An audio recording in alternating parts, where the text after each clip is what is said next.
Sevmezden hiç kaçan Rab rızası izledim. Gelse sınak vurmay, hoş mübarek gel dedim. Dikkat kılın, o 7. günü Amerika Koşmuş Ştatları'nın Prezidenti Trump efendi Uygur kişilik hukuk siyaset kanun layihası imza koydu. Tebrikledik başta, yani tebrikleymen. Devlet Meclisi'nin azalarına rahmet. Amerika halkına rahmet. Prezident Trump hükümetiga rahmet. Prezident Trump hükümeti yana shundoq rahmet aytaman ki hazır Uygur kimlik krizisi.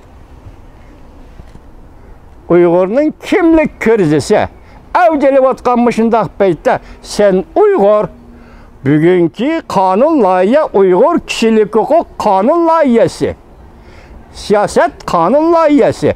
Ben şunun üstüne imza koydum. Senin ismin Uygur. Zatın Uygur. Vatanın Uyguristan. Sen dünyada bir yegane milletsen. İsmin Uygur. Vatanın Uyguristan demsen Uygur. Bugün ben muşu isimden üstüne imza koydum. Kanende hiç kalsın özgertemez efendiler. Ben eğitibatime bu gepni hiç kalsın özgertemez. Rahmet. Hazır kanunu ben icra kıldım, ben makullattım, talaştat. Rahmet sizlerge efendiler karanlar.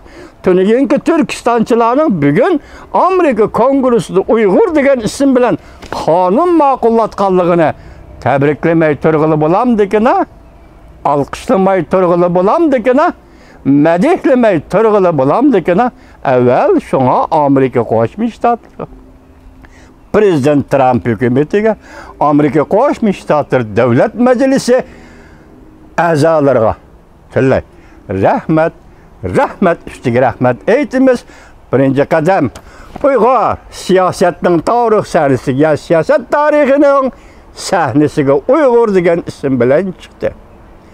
Uygur siyaset sahnesinden ayrılgandan başlap özünün vatanında Uygur degen isminden ayrılıp kalgan bu millet bugün özüne tarihinin buran çapkınları içini tepip aldı.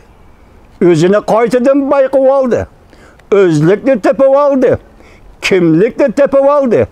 Uygur'un eni zaynizem devletle asli keltiriş enine tepip aldı.